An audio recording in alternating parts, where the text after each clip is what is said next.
tenemos muchas veces creencias equivocadas. Y en base a lo que creemos vamos a actuar, vamos a hacer. Nuestra responsabilidad como ministros del Señor es enseñar a los creyentes qué es lo que deben de creer. Porque no puedes obedecer lo que no sabes, ¿no? Lo que no sabes. Y no puedes creer tampoco lo que no sabes. Entonces, quiero compartir con ustedes un salmo muy conocido, el Salmo 23. ¿Ya? Quiero compartir con ustedes el Salmo 23. ¿Ya? Y a través de Salmos tratar de entender o de aprender qué es lo que debemos de creer en relación a nuestro Dios. ¿Qué debemos esperar de Dios? Hace muchos años, es una historia que me contaron, y eso que puede ser verdad. Dice que hace muchos años hubo un concurso de creyentes para que hagan una presentación del Salmo 23, ¿no? Para que hagan una especie de recitación, de evocación del Salmo 23. ¿Cuántos saben cómo empieza el Salmo 23? Jehová es mi pastor. Jehová es mi pastor, nada me faltará. Entonces dice que en este concurso hubieron dos finalistas. Y uno de ellos, para impresionar a la gente, había memorizado y de memoria recitó el Salmo 23, de memoria, ¿no? Lo narró, ¿no? Jehová es mi pastor, nada me faltará. Y la gente lo oyó. Pero luego salió otro hermano y no lo recitó de memoria, lo leyó. Pero en la medida que iba leyendo el Salmo 23, la gente se iba conmoviendo. La gente comenzó a ser tocada mientras él leía el Salmo 23. La gente terminó llorando, conmovida con ese salmo, la lectura. Entonces había como una impresión, ¿no? De que el otro había había recitado el Salmo de memoria y este solo lo había leído, pero leyéndolo había tocado los corazones de la gente, había impactado a la gente. Entonces, alguien que estaba ahí preguntó a otro, ¿no? Oye, ¿qué pasó, no? ¿Qué fue? ¿Cómo es que tocó a la gente solamente leyendo el Salmo? Una persona inteligente, sabia y entendida dijo: él conocía el Salmo de memoria, él conocía el Salmo del pastor de memoria, pero el otro conocía al pastor del Salmo, y aunque lo leyó, impactó, porque el otro conocía al pastor del Salmo y lo conocía de corazón. Nosotros podemos tener cierto conocimiento mental, intelectual de las cosas, pero eso no llena hasta que baja el corazón, ¿no? Hasta que baja el corazón. Y el salmista, cuando escribe el Salmo 23, a David se le atribuye ese salmo, él lo evoca, lo narra, lo recita, lo escribe desde la experiencia que él tiene con Dios. Él es un pastor, él conoce lo que hace un pastor. Y entonces él se identifica con el Señor como su pastor y entiende lo que significa ser pastoreado por Dios. Entonces yo quiero compartir con ustedes algunas cosas que este salmo nos quiere transmitir, ¿ya? Lástima, hay algunos que por leer superficialmente la Escritura, cuando empiezan leyendo el Salmo 23 y leen la primera parte, Jehová es mi pastor, nada me faltará, inmediatamente están pensando en dinero, en provisión económica, ¿no? O sea, están pensando que como él es su pastor y nada les va a faltar, entonces van a tener dinero, y hasta ahí llega la comprensión de lo que ese salmo quiere decir. Pero ese salmo abarca mucho más. El espectro que el Salmo 23 quiere comunicar es mucho mayor que solo las finanzas. ¿No? Lo que el Salmo quiere comunicar es mucho más que las finanzas. Así que primero lo voy a leer y luego compartiré algunas cosas que este Salmo nos quiere comunicar, ¿ya? Dice, Jehová es mi pastor, nada me faltará. En lugares de delicados pastos me hará descansar. Junto a aguas de reposo me pastoreará. Confortará mi alma. Me guiará por sendas de justicia por amor de su nombre. Aunque ande el valle de sombra de muerte, no temeré mal alguno, porque tú estarás conmigo. Tu vara y tu cayado me infundirán aliento. Aderezas mesa delante de mí en presencia de mis angustiadores. Unges en mi cabeza con aceite, mi copa está rebosando.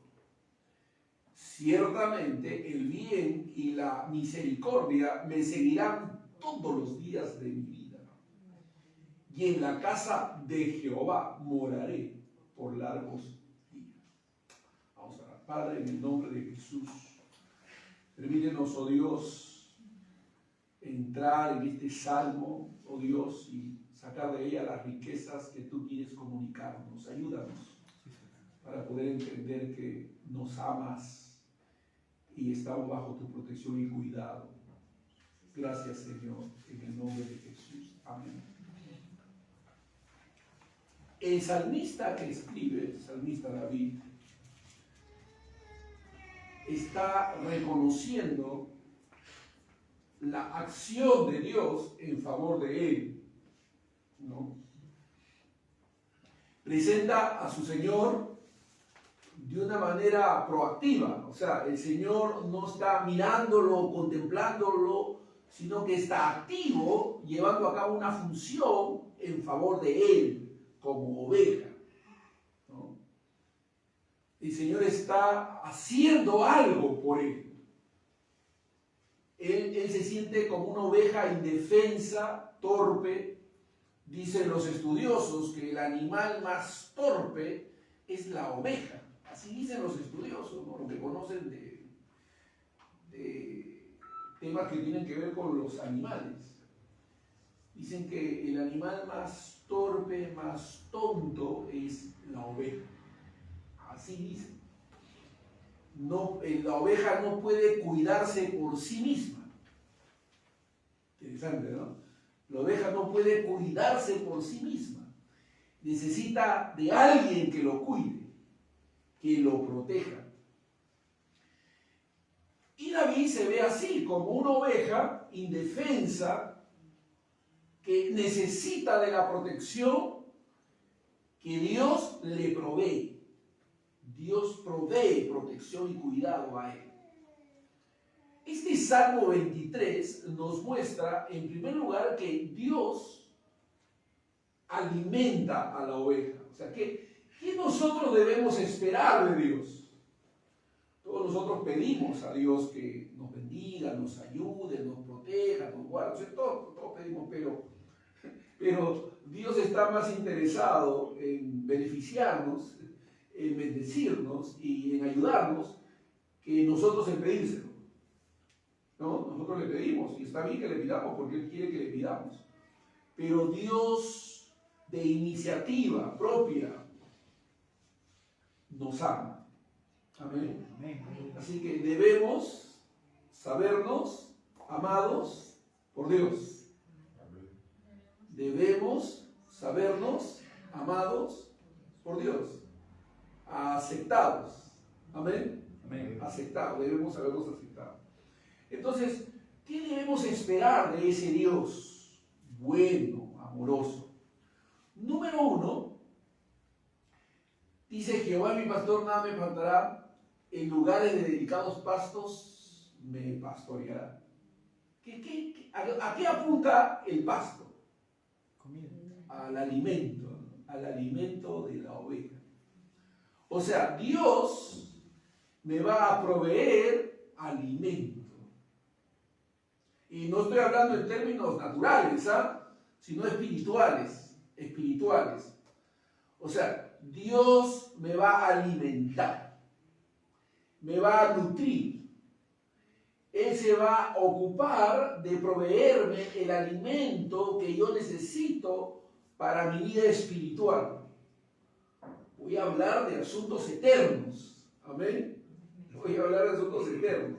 Entonces Dios me va a alimentar, me va a nutrir, va a traer alimento, pasto a mi alma, va a fortalecer mi espíritu, va a alimentar mi alma. La Biblia dice que Él me va a guiar a pastos, abundantes pastos. Entonces Dios me va a alimentar, Dios me va a nutrir. Dios se va a ocupar de traer provisión espiritual para mi alma. No tienen hambre y sed de Dios. Amén. Dios se va a encargar de proveer eso, porque Él es mi pastor. Dice, te enseñaré, te mostraré el camino en que debes andar. Sobre ti fijaré mis ojos. Te enseñaré. Aleluya. O sea, sí, Dios nos provee de hombres que nos bendicen, que nos instruyen, de materiales, libros, de diferentes formas. Dios utiliza diferentes medios, canales, para proveernos el alimento que requerimos. Así que si somos ovejas del Señor, el Señor nos va a alimentar. Amén. ¿De qué nos va a alimentar? Amén, de alimento espiritual. ¿Ya? O sea, quiero que veamos más allá de lo natural. De lo natural. Dios está interesado en asuntos naturales y materiales, sí, está bien, pero sobre todo a Él le interesa nuestra alma. Amén. Él dijo, ¿de qué le sirve al hombre si ganare todo el mundo y perdiere su alma? O sea, para Dios lo más importante es el alma del hombre. Es su vida espiritual. Amén. ¿Qué significa? Cuando uno dice lo más importante, ¿qué significa? ¿Que lo demás no es importante? No, significa que es importante, pero menos importante que lo otro. ¿Se entiende eso? O sea, todo es importante, pero hay cosas menos y más importantes. Amén. Pero lo más importante para Dios es nuestra vida espiritual. A Dios le interesa más nuestra vida espiritual. ¿Qué significa que le interesa más? ¿Que no le interesa lo demás? No, le interesa menos lo demás, más esto, ¿sí? Le interesa también, pero menos, pues, esto es más, ¿ya? ¿Se entiende eso? Sí. Importante, ¿ah? Bien. Entonces, quiere decir que Dios se va a encargar de nutrirnos, de traer alimento balanceado, rico en vitaminas, en nutrientes, para que podamos crecer saludablemente, espiritualmente hablando. Amén. Debemos estar atentos a la voz de Dios porque Dios provee alimento espiritual a nuestras almas. Amén. Entonces, lo que el salmista está diciendo, el Señor va a alimentarme, va a nutrirme, va a traer sustento para mi alma. Amén. Y Dios, dice la Biblia, que proveerá de príncipes, maestros, enseñadores que nos guíen y nos enseñen. Gloria a Dios. Amén. Entonces, debemos esperar con confianza el alimento del Señor. Número dos. Este salmo también nos habla de que Dios va a cuidar de nosotros. ¿Va a qué? Va a cuidar de nosotros. Mire, nadie nos puede cuidar mejor que Dios. ¿Qué le parece eso? Amén. ¿No? Dios nos va a cuidar. Una de las cosas que Dios hace con nosotros, y presta atención a esto, Dios nos cuida de que nosotros mismos nos hagamos daño. Escuche esto, ¿ah? Porque a veces no nos damos cuenta, a veces estamos muy pendientes de lo que nos pueden hacer daño, pero no nos damos cuenta de que nosotros mismos nos podemos hacer daño, ¿sí o no? Mire, una criatura, si tú no tienes cuidado, puede meter su dedo donde está el enchufe, ¿sí o no? Y se puede electrocutar. O puede agarrar un fósforo y de manera descuidada y comenzar a jugar con él y quemarse, ¿sí o no? No, o sea, una criatura puede, a través de la manipulación que él hace, puede hacerse daño a sí mismo. Y Dios nos cuida de que nos hagamos daño a nosotros mismos. ¿Me escuchó? Amén. Y claro, Él nos enseña, nos guía, nos instruye para que no nos hagamos daño. Una de las cosas que más trabajan en nuestra contra son nuestras emociones. ¿Me está escuchando? Una de las cosas que más trabajan en nuestra contra son nuestras emociones. Nosotros podemos enfurecernos fácilmente, enojarnos, ¿sí o no? Y reaccionar movidos por el enojo, ¿sí o no? Podemos deprimirnos al punto de sentirnos, pues, que no valemos nada, que no servimos para nada, y que nadie nos quiere, y que nadie nos aprecia, y que nadie... Podemos sentirnos así. Y esos sentimientos, esas emociones fuertes en nosotros, pueden hacer que hagamos locuras y nos equivoquemos y entremos en depresión, en angustia, en ansiedad. Entonces, una de las cosas que nos pueden hacer daño son nuestras propias emociones, nuestros sentimientos. Y Dios nos ayuda a través de su palabra para que andemos en el Espíritu y no satisfagamos los deseos de la carne. Nos provee del dominio propio, del autocontrol, la templanza. Los tres significan lo mismo. Templanza, autocontrol, dominio propio, son lo mismo. Y la capacidad de dominarse a uno mismo por el poder del Espíritu Santo. De no dejar que nuestras emociones nos controlen al punto de actuar alocadamente. ¿Me está escuchando? Dios nos va a cuidar, gloria a Dios. Aún de nosotros. No te fíes de ti mismo. Ten cuidado de ti mismo, dice la Escritura. Y uno de los peores enemigos podemos ser nosotros mismos. Porque nos dejamos llevar por nuestras debilidades, por nuestras flaquezas. Y no debemos permitirnos eso. Debemos aprender a tener autocontrol, dominio. No dejar que el diablo gane ventaja por lo que sentimos. El cristiano que no aprende a dominarse a sí mismo no sabe lo que es conquistar su propio espíritu. Dice la Biblia, mejor es el hombre que conquista su espíritu que el que gana batallas, dice. Así dice la Escritura, ¿no? Tienes que aprender a dominarte. Amén. Y Dios nos enseña y nos cuida aún de nosotros mismos. Gloria a Dios. No te fíes de ti. No te fíes de ti. ¿No? A veces me ha tocado compartir con algunos hermanos o hermanas. Estamos conversando y de repente entran en una situación de fastidio, de cólera, o de depresión, o de melancolía. Y yo le digo, no, oye, no estás creyendo la Escritura, ¿no? ¿Por qué te pones así? La Biblia dice que eres más que vencedor, la Biblia dice que el Señor tiene cuidado de ti, que Él te guarda. O sí, no todo eso dice la Biblia, sí, ¿por qué te vas a poner así? Levántate, afírmate, cree, el Señor confía, ¿no? Porque si no les avisas, entran en depresión, pues, ¿no? Van cayendo, van subiendo. Hay que aprender a confiar en Dios, y Dios va a ayudarnos a cuidarnos de nosotros mismos. Amén. Número 3. También este salmo habla de provisión. Provisión. Cuando hablamos de provisión estamos hablando de que Dios va a guiarnos a lugares cálidos, agradables, aguas, pastos.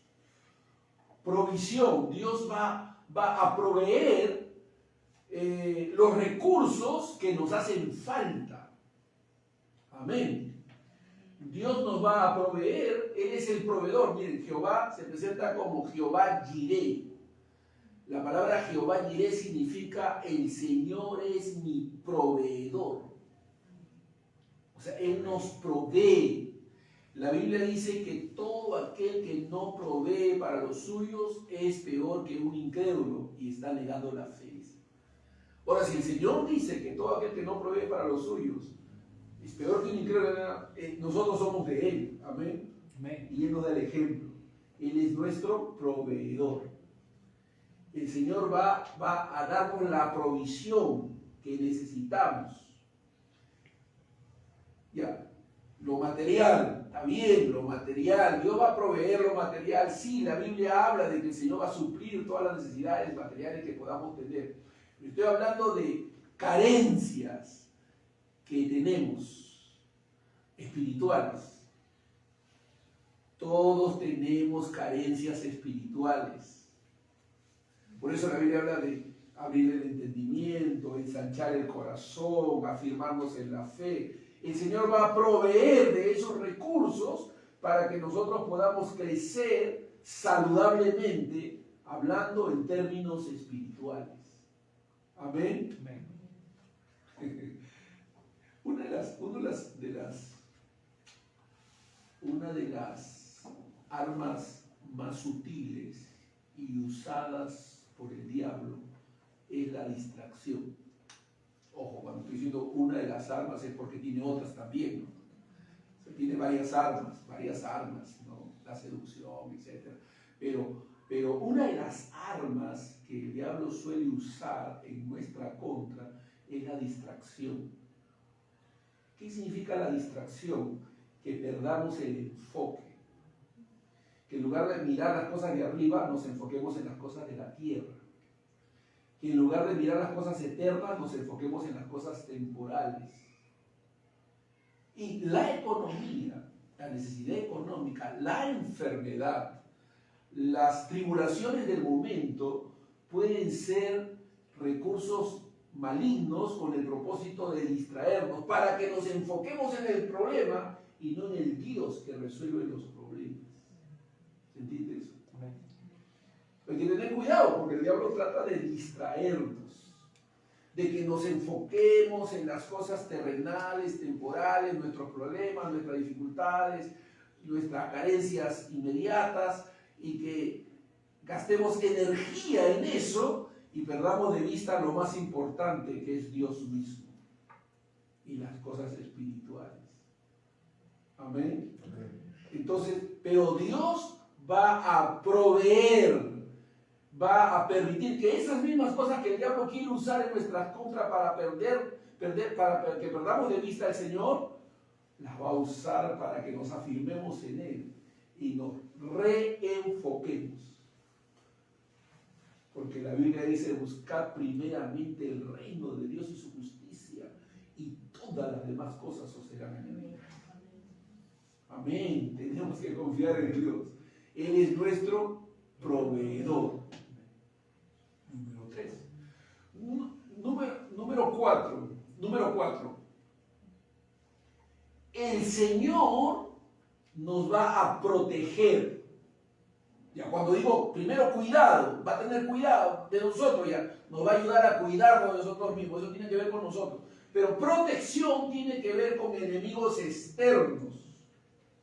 Nos va a proteger de enemigos externos, el diablo, la carne, el mundo. Dios nos va a proteger, va a pelear por nosotros, nos va a defender. Su vara y su cayado me infundirán aliento. Los pastores que caminan con su vara y su callado te van a decir los pastores de ovejas, ¿no? De ovejas, de los animales, te van a decir que la vara no es para usarla para golpear a la oveja. No, la vara a que se refiere el pastor cuando se habla de la vara, tu vara y tu callado me fundarán, la vara es para proteger a la oveja, para golpear al lobo que venga en contra de la oveja. No es para golpear a la oveja. ¿No? Las ovejas no son pastoreadas a palos. Las ovejas son pastoreadas por la voz, por la palabra. Las ovejas oyen mi voz y me siguen. Entonces, la vara, el callado están para nuestra propia protección, para defendernos de enemigos externos, porque tenemos enemigos externos. Miren, tenemos 3 enemigos que tenemos que identificar. La carne, que son nuestras emociones, sentimientos, pensamientos, nuestras, naturales. La carne, nosotros mismos, la carne, ese es un enemigo peligroso. Ten cuidado de ti mismo, dice la palabra de Dios. Se refiere a esa naturaleza caída que todavía está presente, pero a la cual debemos sujetar. Otro enemigo que tenemos es el mundo.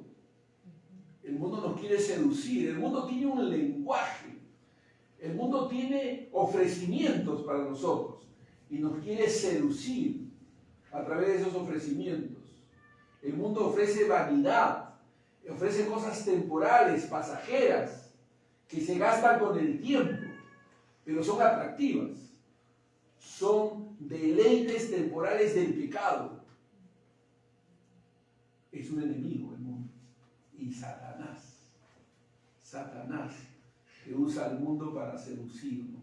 Pero Dios nos va a proteger de todo aquello que nos quiera dañar y nos provee de enseñanzas preventivas. Enseñanzas preventivas. ¿Qué es una enseñanza preventiva? Estas cosas os he escrito para que no pequéis. Eso es preventivo. Estas cosas os he escrito para que no pequéis. Está mirando que el pecado puede venir, pero está la escritura, tú la aprendes para que no peques. Es preventivo. ¿Sí? Pero igual, aún a veces pasa eso, aún así fallamos y cometemos errores. Pero si alguno hubiere pecado, de eso vamos a hablar también. Pero si alguno hubiere pecado, porque también las fallas en nosotros están presentes. Así que número 4, protección. Número 5, esperanza. El pastor, yo tengo una enseñanza paralela que es a los pastores, ¿no? Que los pastores deben proveer a sus ovejas, ¿no? ¿Qué deben proveer los pastores a sus ovejas? Pero aquí estoy hablando de qué provee el Señor a nosotros, qué debemos esperar del Señor. Y la misma enseñanza, pero aplicado en términos naturales, ¿no? Que puede dar para los pastores. ¿Qué deben hacer los pastores? Pero estoy hablando del Señor como pastor. Esperanza, número 5, esperanza. Nos provee esperanza. ¿Qué significa que nos dé esperanza? Porque el Señor nos dice, no te preocupes. Todo lo que te pase te va a ayudar a bien. Y yo te voy a llevar de gloria en gloria y de triunfo en triunfo. Aunque algunas veces experimentes derrota, no tengas cuidado, no vas a ser destruido. 7 veces cae el justo y 7 veces volverá a levantarse. Es decir, el creyente tiene esperanza. El creyente sabe que lo mejor en el Señor siempre está por venir. El creyente es una persona positiva, sabe que el auxilio, el socorro de algún lugar va a llegar. Amén. Como Mardoqueo le dijo a Ruth, ¿recuerda? No, a Esther. ¿No? Como el Señor le dijo a Esther, ¿no? Mardoqueo, ¿qué le dijo a Esther? El Señor te ha puesto para este momento. El Señor te ha puesto para esto. Pero si tú no haces lo que tienes que hacer, de algún lugar vendrá el socorro del Señor. El Señor nos auxiliará de alguna parte. Pero tú vas a dar cuenta si no haces lo que te corresponde. Así le dijo Mardoqueo a Esther, ¿no? Pero Mardoqueo tenía la esperanza de que el auxilio vendría del Señor. Amén. O como dice en Salmo 121, ¿no? Alzaré mis ojos a los montes. ¿De dónde vendrá mi socorro? Mi socorro viene de Jehová, que hizo los cielos y la tierra. O sea, nosotros tenemos esperanza. Mire, nosotros podemos decirle a cualquier persona, no importa qué problema pueda tener, podemos decirle, hay esperanza en el Señor. No todo está perdido, Él sabe, Él tiene el control. Amén. Amén. Aun cuando suframos las más grandes pérdidas, estamos seguros en el Señor. Fíjense, el apóstol Pablo extendió la esperanza al punto de poder decir, si vivimos para el Señor vivimos, y si morimos para el Señor morimos. Sea que vivamos o sea que muramos, del Señor somos. O sea, lo extendió para la eternidad. Dijo, no, siempre hay esperanza en el Señor. Amén. Entonces, esperanza, nos provee esperanza. Número 6, proveerá disciplina. Proveerá disciplina. El pastor amoroso, nuestro Señor, proveerá disciplina. Es decir, nos va a corregir. Porque a veces como que nos desviamos un poquito.